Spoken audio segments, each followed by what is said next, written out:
स्वस्थ भोजन मानव जीवन में बेहद महत्वपूर्ण है। एक स्वस्थ आहार में विभिन्न प्रकार की सब्जियां और फल शामिल होते हैं। आज की भागदौड़ भरी जिंदगी में खेतों में उगने वाली जंगली सब्जियों और सब्जियों के महत्व के साथ साथ आम लोगों को पौष्टिक अनाज और स्वास्थ्य संबंधी जानकारी देने के लिए जिला स्तरीय जंगली सब्जी और बाजरा प्रदर्शनी विक्रय महोत्सव का आयोजन किया जा रहा है। कृषि प्रौद्योगिकी प्रबंधक प्रणाली और कृषि विभाग की ओर से आज नए प्रशासनिक भवन जय स्तंभ चौक गोंदिया में रानबाजी महोत्सव का उद्घाटन अध्यक्ष मुनेश रहंगडाले और जिला कृषि अध्यक्ष और परियोजना निर्देशक अजित अड़सुले ने किया और सभी नागरिकों, किसानों, अधिकारियों और कर्मचारियों को रानबाजी महोत्सव में अवश्य आना चाहिए। यह अपील कृषि प्रौद्योगिकी प्रबंधन प्रणाली और तालुका कृषि अधिकारी कार्यालय गोंदिया की ओर से की गई है।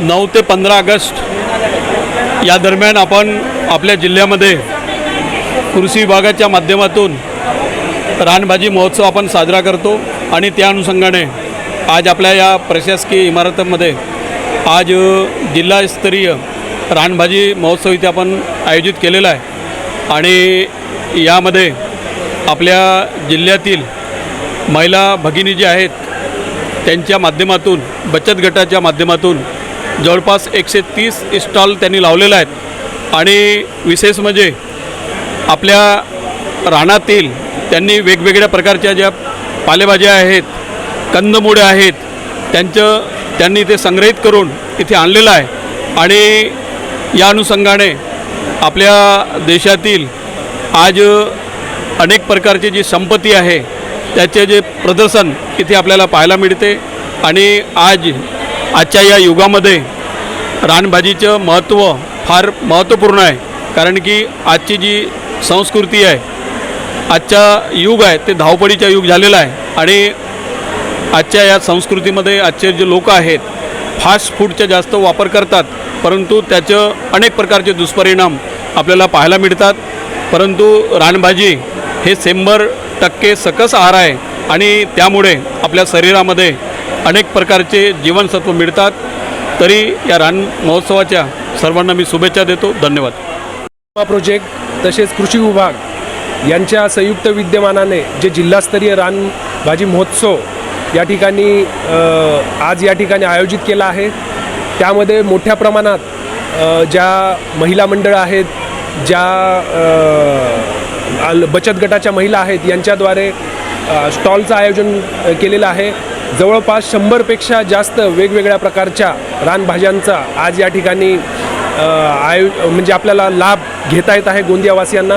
तर जास्तीत जास्त जनतेने या स्टॉलला वेगवेगळ्या भेट द्यावी आणि या रानभाज्यांचा आस्वाद चाखावा अशी मी सर्वांना विनंती करतो। धन्यवाद। थँक्यू।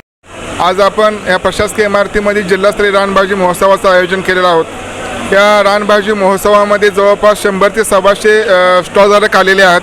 त्यांनी आपल्याकडील विविध रानभाज्यांचं प्रदर्शन मांडलेलं आहे आणि सोबतच विक्रीची पण व्यवस्था केलेली आहे। याचा उद्देश हाच आहे की आपल्याला ज्या काही रानभाज्या आहेत, काळाच्या ओघात ज्या काही पाठींब पडत आहेत त्याची आपल्याला तोंड ओळख व्हावी व त्याचं महत्त्व आपल्याला समजावं। सोबतच या विक्रीच्या माध्यमातून आमचा हा पण प्रयत्न आहे की ह्या रानभाज्या बनवण्याची जी काही आपली पाककला आहे ती पाककला किंवा पाककृती पण लोकांना समजावी। या रानभाजी महोत्सवाला माझं एक आव्हान है कि सर्वांनी याचा लाभ घ्यावा व जास्तीत जास्त याचा उपयोग करून घ्यावा। भंडारा गोंदिया जिला वासियों के लिए खुश खबर है। अब आपका मनपसंद channel BS crime India news अब आपके केबल नेटवर्क पर, जी हां, अपने केबल नेटवर्क के एशियन चैनल नंबर 50 पर उपलब्ध है। BS क्राइम इंडिया न्यूज पर खेल, राजनीतिक, क्राइम, साहित्य व अन्य खबरें प्रकाशित की जाती है। हमारे साथ जुड़ने के लिए तथा हमारे चैनल में खबरें, विज्ञापन आदि के लिए संपर्क करें 8669151757 पर।